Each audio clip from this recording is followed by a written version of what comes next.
Today, I'm going to talk to you about a topic that is very near and dear to my heart. It's UpWork and why I hate it so much, and why if you're a writer who's looking to become a full-time freelance writer and make good money, you're going to hate UpWork too.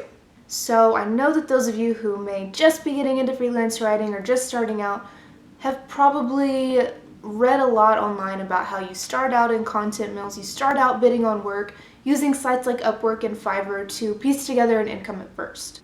But let me tell you, that is not what I did. That's not what the best paid writers are doing right now. They're not using Upwork. And so you don't have to do it either, even if you're just starting out, because if you do, it's going to end up being a massive waste of your time and it will limit your income potential like crazy. So let's talk about why that's the case. I'll give you a few reasons and tell you a little bit more about Upwork. And then I'm going to give you some better alternatives, some marketing methods you can use even if you are totally new to freelance writing. And this isn't just going to be bullshit that I just pulled out of thin air. This is stuff that I actually used to scale my freelance writing business quickly when I started out without using Upwork or similar freelance websites. But before we get to all that, let's talk about why Upwork is so terrible and such a huge waste of your time.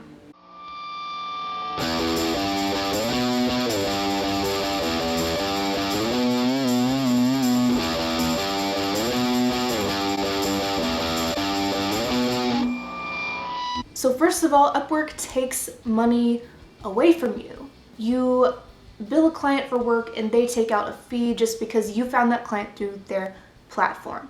So at the time of this video, Upwork charges, and I'm reading this from the website, they charge the freelancer a fee of 20% for the first $500 billed with the client, 10% for lifetime billings with a client between $500.01 and $10,000. So in other words, if you land a client for the first time, you bill them $500, Upwork's going to take $100 from you.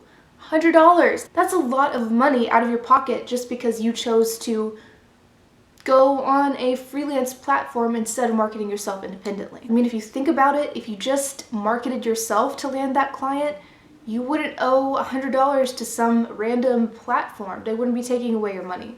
So you want to keep that extra money in your pocket. You got to get out there and market yourself independently.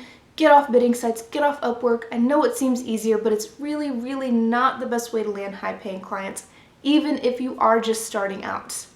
Upwork also sucks because the clients they attract tend to care a lot more about price than the value that they're getting when they hire you.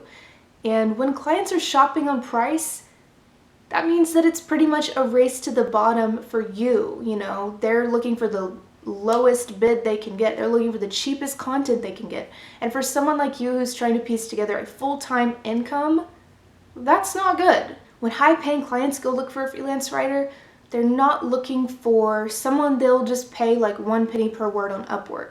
They're not going to do that because they're shopping on value, not on price. What they care about is how your writing can positively affect their business. So they're willing to shell out that extra money knowing that it's going to get them much better content and a much better quality freelance writer.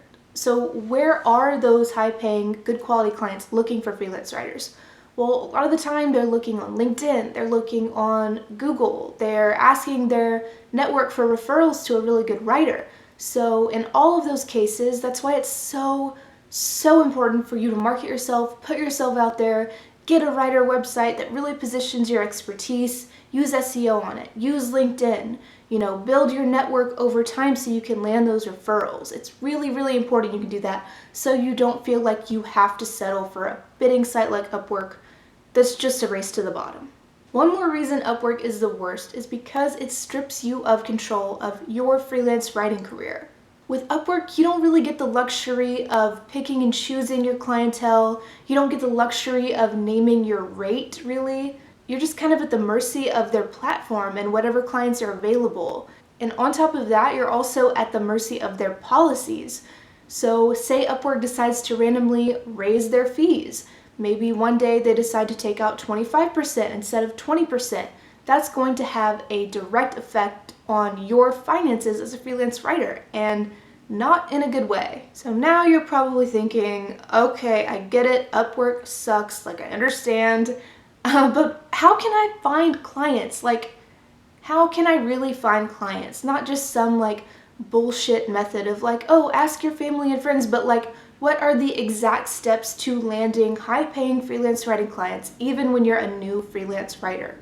Well, I'm gonna tell you 3 methods, because when I started out, I had just been fired from my shitty 9-to-5 job, which I hated and was gonna quit, but my boss fired me before I could do that. So I didn't have this like amazing network of people who could refer clients to me. I didn't have like all these amazing writing samples and a bunch of like testimonials and social proof I could use on my website. I didn't have a lot of that stuff, but I still really needed to find work fast. So one of the top methods that worked for me was using high quality job boards. And you know, I kind of hesitate to mention this because I know a lot of freelance writers will use job boards and just think of it as a kind of, oh, I'm doing this just at first type of thing, but then they end up using them forever.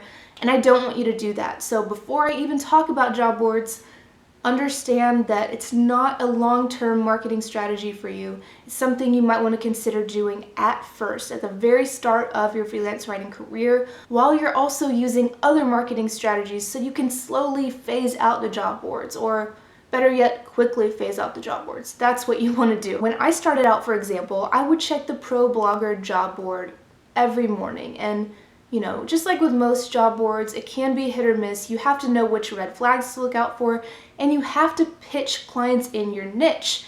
In other words, if you're a technology freelance writer who specializes in blogging, you want to pitch people who are looking for technology blog posts. You don't want to pitch people who want real estate website content, okay? So come up with your marketing strategy based on your niche and market yourself based on that strategy. And another good example of a high quality job board you can use is ClearVoice. It's not really a job board, it's more like a marketplace where you sign up and fill out a profile and you will get opportunities sent to you. And in my experience, these opportunities pay pretty well. So it's definitely worth looking into, and it's not anything like UpWork. You don't have to bid for work. There's not a bunch of penny per word clients. It's actually high quality clients that you can work with there. But again, even with the high quality job boards, you do not want to rely on these sites. You have to also market yourself independently and land your own clients, or else you will get stuck in that cycle of just being dependent on job boards, and that's your only source of income. You have to learn how to market yourself, so do not rely on job boards only. So another really effective way I landed clients early in my career was using LinkedIn. Now, I don't mean adding a bunch of people and spamming them with like the worst fucking cold pitches in their like messaging inbox you've ever seen, because I get those all the time, and not once has that worked. Not once. So what you're going to do instead on LinkedIn is optimize your profile for keywords based on your freelance writing niche.